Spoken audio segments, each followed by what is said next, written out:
Welcome to Story Chats at Inspy Romance. I'm Elizabeth Madry, and I'm here with my two co-hosts. I'm Narelle Atkins. And I'm Valerie Comer. Our guest today is KyLee Woodley. KyLee is a writer and fan of historical fiction. She's a preschool teacher, and in her spare time, she cares for a rescue mutt, Lucky Dog, and a feisty feline named Hazel. She listens to Cricket Country and K-Love Radio, reads classic books to her children, and watches Marvel movies with her husband, who might resemble Superman. They live in Oregon, which is perfect for researching history and hiking in the mountains. And she's co-host of the Historical Bookworm podcast, so she loves talking books. Thank you for joining us, KyLee. Thank you for having me. I have to ask, which version of Superman are we talking? Christopher Reeve, Henry Cavill, Tom Welling? We got a lot of Supermans to choose from. Very true. Honestly, I think he's between like the old cartoon Superman and then like the and then the latest Superman. Okay. With the Justice League Superman. I don't know why, but that's how I see him. That's fabulous. Okay, excellent.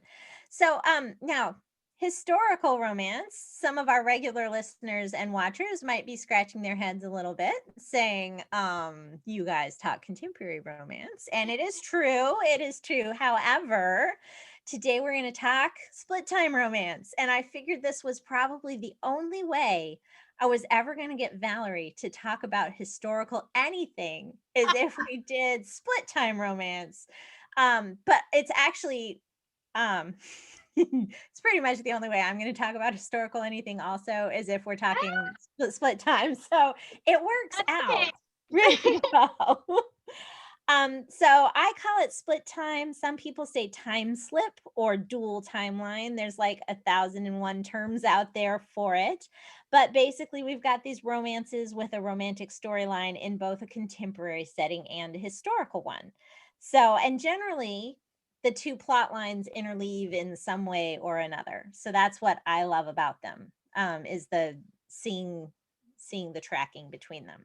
Mm-hmm. So, I'm not a fan, I said, generally speaking, of historical romance. I'm sorry. KyLee's dying over there. Sorry.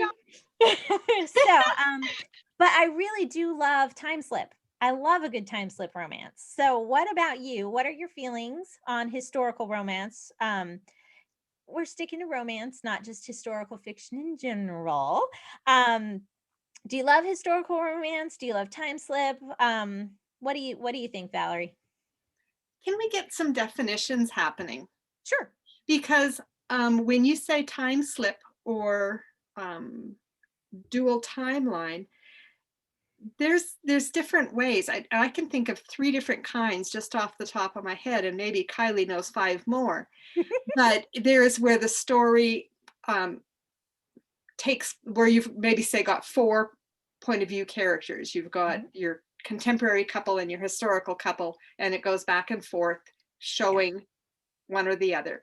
Yeah. Or you've a time slip sometimes makes me think of a time travel. Sure. In which a contemporary person might find themselves back in time. And then I think the most common type of dual timeline that I've seen is where today's heroine or hero is reading a journal or letters or something from presumably their own ancestor, but not necessarily. So which one are we talking about today? All of them. Oh, okay, well, that makes it easy. Any of those options. Okay. So historical, I think you kind of gave Sorry, away that I don't. Alert. Spoiler alert. Valerie doesn't read historical. That's not completely true. It's just like 98% true. There is a historical that sneaks in maybe a couple times a year. Do you like split time? Do you read them? I don't seek them out, okay, but I don't mind them. And I've got a couple on my list that we'll talk about in a bit that I really quite liked a lot. So there's that. There's potential there. Excellent. Narelle, what about you? Well, I love historical romance. I always have loved historical romance. So, I mean, I read quite widely. I don't just read contemporary romance. And so if probably when I was in my teenage years, early 20s, I would say I probably would have read more historical romance than contemporary romance back then. And so I'm not such a big fan of historical fiction. If I'm reading historical fiction, I'm looking for the romance. I'm looking for the romance elements. So I really prefer to have a romance in there. And in terms of split time or time slip or time travel, I probably am a bit of a purist. And if I had a choice, I'd probably go for a straight historical romance rather than a time slip or one of the dual storylines. Okay. So I'm going to be different. Excellent. No, that's great. That's great. Kylie, we got to flip it on its head for you because we know that you love historical. So do you read contemporary also? And do you like the time splits? I do read some contemporary. Usually if I'm reading contemporary, it's to do like, because I'm on the street team of a friend, or some of my critique partners, they write contemporary. I prefer, as far as contemporary romantic suspense. Okay. I just like the fast paced. But I do think I see time slip and time travel. I see a significant difference there, because often in time travel, you actually see more of the storyline as being historical, not so much modern, even in like in TV shows and whatnot. But yeah, I love, what was the question? Do I like historical? Oh, do I read contemporary? Yeah, we flipped it for you. I do read some contemporary, and I love slip time. Okay, good. All right. So there is, I feel like, a lot of dual timeline fiction happening these days. I think I saw in one Facebook group that they were actually splitting off to have a whole other Facebook group that was just split time romance. Really? I'm like, who knew there were enough readers who love this and enough authors who wrote it? So, but I was looking, I'm like, wow, there's a lot of this. There is actually a lot of this being written these days. Not all of it is romance, sadly, because to me, I feel like romance should be in everything. Everything should have romance. So we are going to try to keep it down to romance, not just split time for the sake of having two timelines. There's got to be romance in there. So with that caveat, let's get to our favorite time slip, dual timeline, time travel, whatever it is you want to call it, or what version you looked at. We'll go one at a time, and we'll just go around as many times as we need to. Sound good? Sure. All right. Yeah. Okay. So we'll start with Kylie, since you're our guest. All right. So do you want to talk books then? Yep. Give us a book and tell us why you love it. Oh, I just finished, and this is probably older, but oh well, I don't care. Memories of Glass by Melanie Dobson.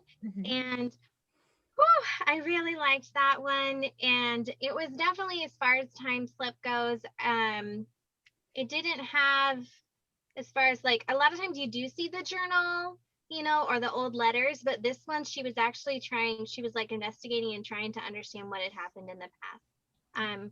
But that was, it was really good, and it was a little sad, but definitely inspiring. And I think that's what I like so much about Flip Time.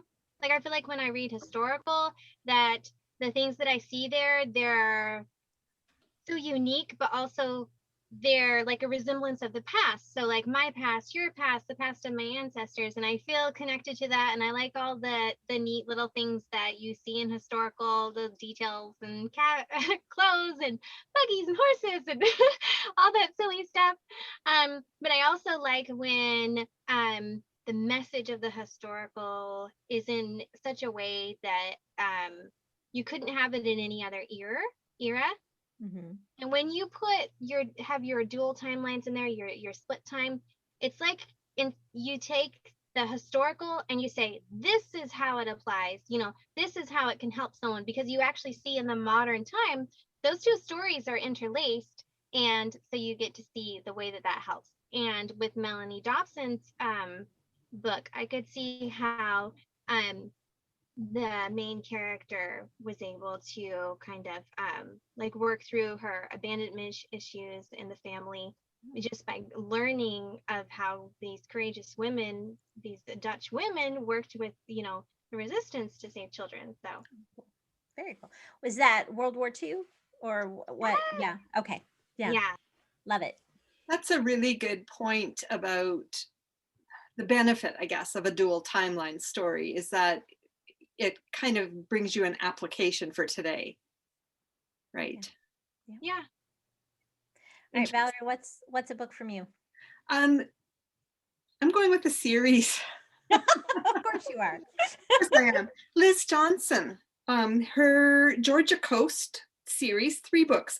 All 3 of them are contemporary with a journal or letters or something from the past. So they have, they're searching in today's time for a relic or a something, a treasure or whatever, because they're 3 different books from a long time ago and how that's impacting their life today. So that is A Glitter of Gold and A Dazzle of Diamonds are the 2 that I've read recently. I have actually not read the 3rd one. Okay. But Do you yeah. know the title on the 3rd one, or I'll look it up. I'll look it up and put it in the show notes. Yeah, I did not write it down. Okay. That's okay. Yeah, sorry. I know how to Google. I've read one of those. I think I read The Glitter of Gold. A Glitter of Gold. Glitter of Gold is a pirate treasure, and they're looking for a sunken ship, and the journal has the details of when and where and how this pirate ship was sunk way back when. Then I lied. That's not the one I read. I read A Dazzle of Diamonds then, maybe. That's about a guy who's who's being called a traitor in Savannah, Georgia, because his 18 times a great grandfather might have been a traitor, and they're trying to clear his ancestor's name. That sounds right. So that he can run for a political office and not be branded as a traitor. Because does the girl go undercover in the historic mansion to? Yes. Okay. Yes. I know I've read one of them. Yeah. All right, so it's that one. Yeah, I enjoyed that one a lot. Yeah. Even though apparently I don't remember the whole political aspect. Can't remember everything.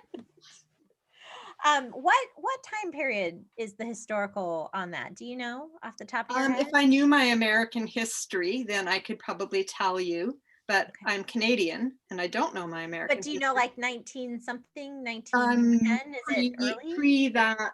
The one I read most recently was The Dazzle of Diamonds, and that would have been in the Emancipation era. Okay, so late 1800s. Probably, yeah. Okay. I don't know. I'm saying late 1800s. All right, I'll take your word for it. Okay, they don't teach us that in Canada. Whatever I learned in history class is a few years back. That's fair. Narelle, what about you? Okay, well, I have one by Kristy Cambron. You can probably see that, A Lost Castle, which is book 1 in her series. And this is a book that, because I'm very, very good at hoarding ebooks. And so I'll see a book and I'm going to read that one day. And so when this topic came up, I thought, great, I'm going to spend time and I'm going to read this book finally. It's been in my TBR list. So I really enjoyed it. So it's split time in 3 different places. You've got the present day story where Ellie has her grandmother, who, this is in the US, and she has Alzheimer's and is starting to slip away, and she's said a few things that have tweaked Ellie's interest about what actually really happened when she was in World War II over in France. And so a few things happened that set Ellie on a journey where she lands in I'm going to say this wrong, the Loire Valley, the Loire. I'll probably pronounce that completely wrong. That's right. It's the Loire Valley. Yeah. That's how I've always said it. Yeah, so she goes to France looking for this lost castle that's called the Sleeping Beauty. And so we also not just have the present day story, we go back to World War II with Vi, who's her grandmother, and she's British and ends up helping the French resistance during World War II. So there's a whole lot of stuff happening in that story and a romance in that story as well. And then we go back to the French Revolution. And so I was drawn to this series because I'm always fascinated by history. So the most pleasant way to read history, as far as I'm concerned, is a historical romance. So off I go, reading about history and going somewhere completely different. And Eveline is the heroine in the French Revolution time period of history as well, which is before Napoleon. So just when the feudal system is breaking down and the people are rising up against being yoked with horrendous taxes and poverty, and there were two very key time periods in France's history in the book. So I just loved it. I really enjoyed it. There was a romance in all three of the storylines.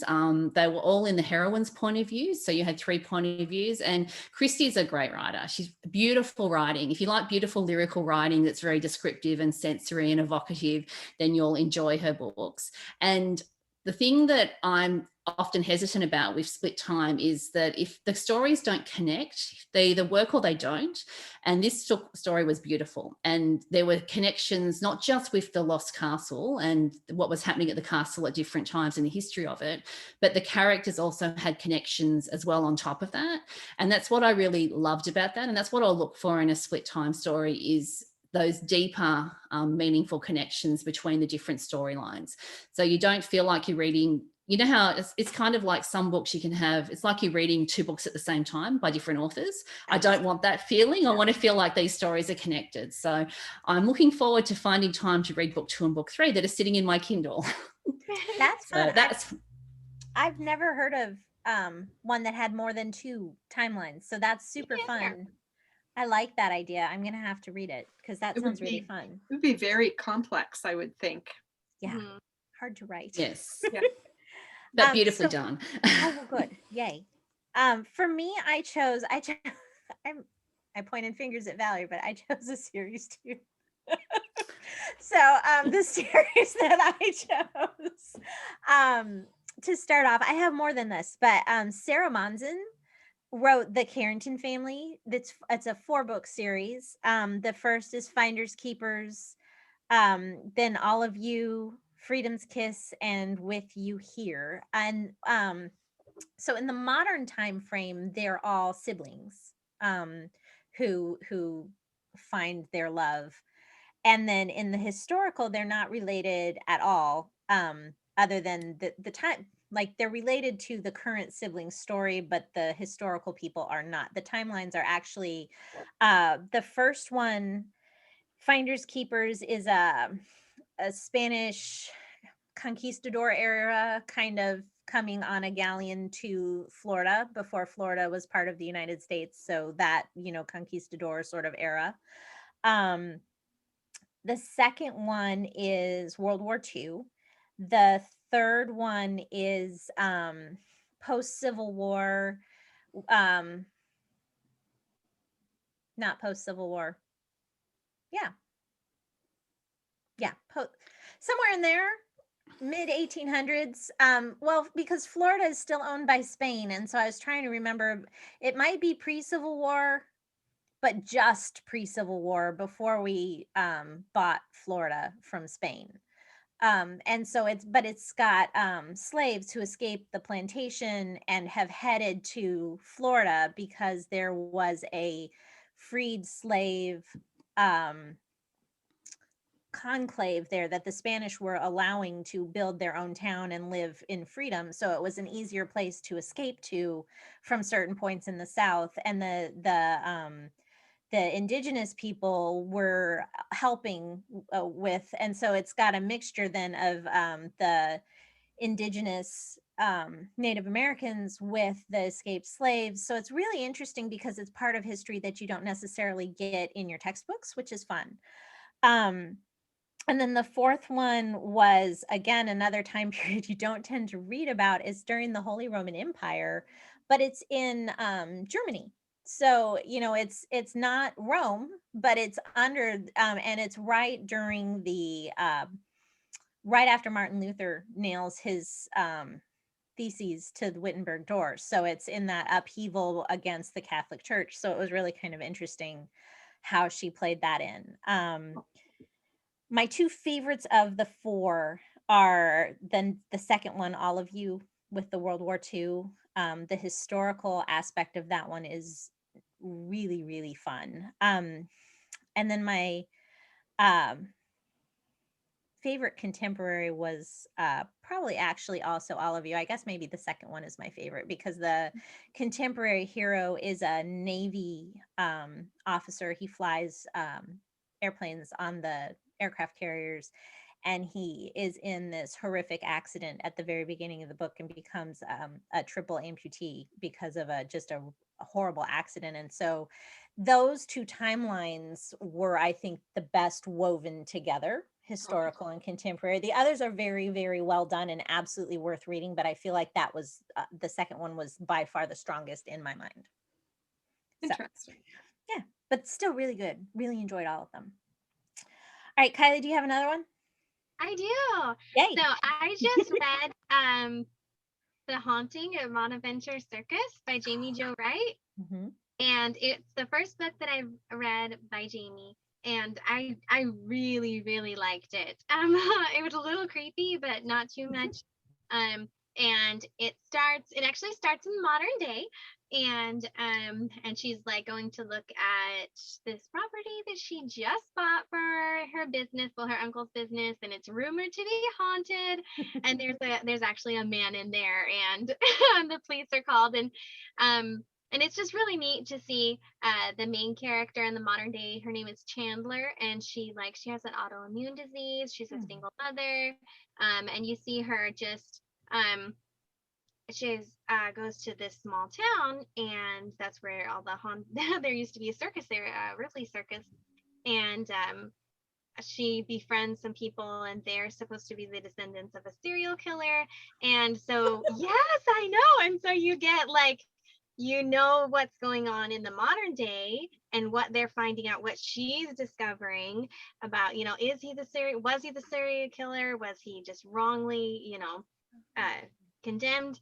And then the historical is actually 1920, and I don't think I've ever read a 1920s, but I really liked this one.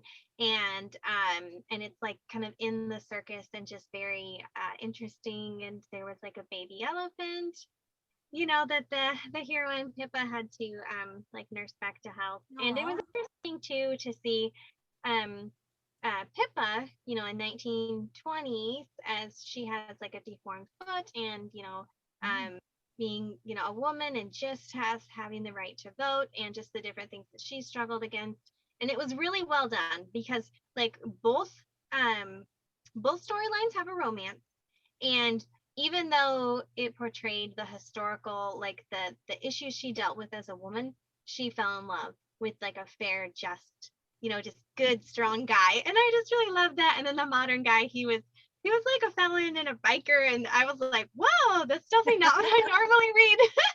But I really liked it. And it was great. It had the mystery and the suspense, and it had romance on both ends, because I don't usually read anything if it's not romance. For sure. Life's too short. It is. All right, Valerie, do you have a second one? Yeah, I do. It's been a while since I've read this. Might be the very first dual timeline one that I read would have been Finding Love at Glacier Bay by Tricia Goyer and Ocieanna Fleiss. Okay. And that's been out for probably 10, 12 years. And instead of digging it up on my Kindle, I'm sure it's on there somewhere, although I probably had a NetGalley copy of it, which I would still have. I just skimmed the first couple chapters on Amazon this morning, just to refresh myself a bit on it. And so it takes place in Alaska, which is always fun and unique. And so, it's another one of those with a packet of letters that the heroine reads through bit by bit through the course of most of the novel, and finds someone who was new to Alaska, and how they found love and found love with Alaska as well, and decided to stay. So yeah, it was, I remember it all these years later, but I didn't remember details of the story. So now might have to dig it back out and read the whole thing.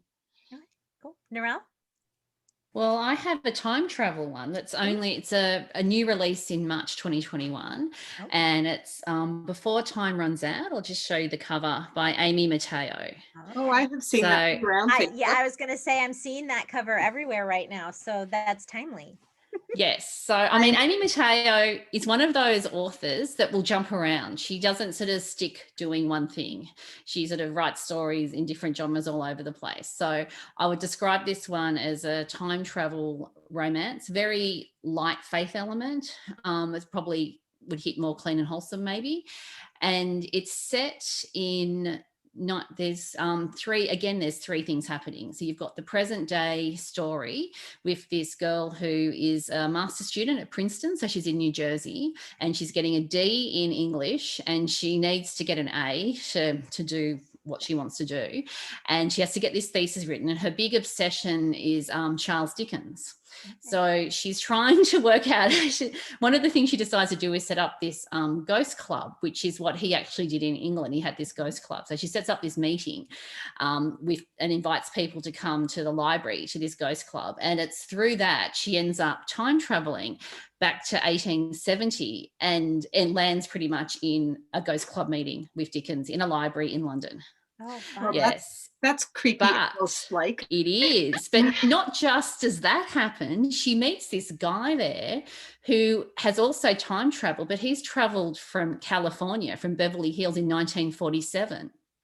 Oh. So he's a returned veteran from World War II who also lands back, and he arrives before her. He's been there for a few months. And so the story is pretty much based in 1870 with the characters needing to go back home. And of course, with time travel romance, as we all know, if anyone's watched Outlander, the big conflict is, can these two people stay together and be together because they're from different worlds and different times? So fabulous book. I was up late reading it. She's one of those authors that I slept really well after I finished it, but I wasn't going to sleep until I finished the book. So yeah, if you enjoy time travel and time sleep, I highly recommend reading Amy's book. It was a lot of fun, and it's the first in a series, so I haven't had a chance to look at what else she has coming up.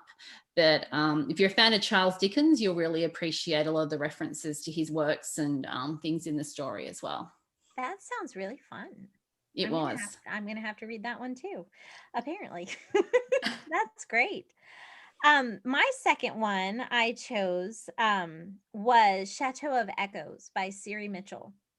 And it's funny, we talked about Siri Mitchell in a previous podcast, and I'm trying to remember which one it was. You mentioned The Cubicle Next Door, Narelle. That could be. Or you did, somebody did. I might have. I might have. Val. I don't know, but I've read it. Yeah, I had never read anything by her, but you guys described The Cubicle Next Door so well that I was like, I had to read it, and I read it and I loved it. And so then I happened to see that she had a Chateau of Echoes, which is split time. And I was like, oh, well, look at that. I'm going to read this next. So it is super fun. It is modern day. It's set in France. A woman who owns a chateau that she sort of runs as a B&B. She doesn't need to because she has plenty of money. So she only takes bookings when she feels like answering the phone.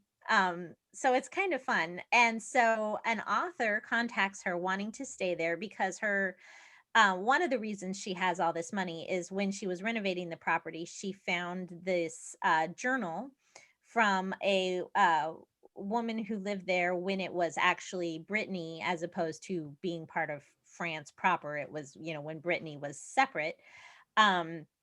And so it was this big major historical find. And so you've got the journal from this young girl, which it's a little squeaky at the very start of the journal because it's like 1500s probably. So she's 13 when she's given in marriage to this guy who's like 30. And so she's 17, 18 at the end of the journal, and it's still kind of squeaky that they're falling in love, but it's less squeaky than when she was 13. So I did not adore some of the aspects of the historical timeline in this one because of that, because I was just like, my modern sensibilities are not on board with a 13-year-old doing anything, let alone being given in marriage. So, but the modern day timeline was just so fantastic that to me it made up for it. So, and again, they weave together well, and there's some really well handled spiritual truths in it, not handled heavily, but still very, very much a faith arc. Nice. You would never call it sweet clean. It is absolutely Christian fiction, but it's done with a very deft touch. It was well done. I enjoyed it. Gosh, we're running long again. I was going to say we could do another round, but maybe we probably shouldn't. So we should probably wrap up. That's a bummer. There are a lot of fabulous books in this genre. I mean, it's probably its own genre. So if you're interested at all, definitely look some of these up because it's fun. So thank you, Kylie, for joining us to talk about time slip, dual timeline, whatever you want to call it, romances. Where can people find you and your podcast? So you can find the podcast at historicalbookworm.com, and the podcast and myself, we're on Twitter. I just opened a MeWe account, and that's going well. And podcast is on Instagram, Facebook, and MeWe. That's about it. Just those 4. We just didn't want too much to try and manage. So fair. but I would, we look at historical fiction, and we're for readers. The podcast is just for readers. We're able to connect. We do a lot of author interviews and fun historical details that you wouldn't know, like the history of like KFC or mustard or coleslaw or whatever, Cool. just fun little things. And then we always do a review. So we'd love to connect with readers, and I am so pleased that you have all had me on. And I just love talking books with all of you ladies. So thank you so much. Thank you. And thanks everybody for joining us today at Story Chats. You can find everything you need to know about the podcast at inspiromance.com/storychats. If you're watching on YouTube, first of all, leave a comment. Let us know, do you read Split Time? Do you like it? What's your favorite? We're always interested to know. And then don't forget to subscribe and hit that notification bell so you never miss an episode. We'll see you next week. In the meantime, don't forget to fall in love with a good book. Bye, everybody. Bye. Bye, everyone.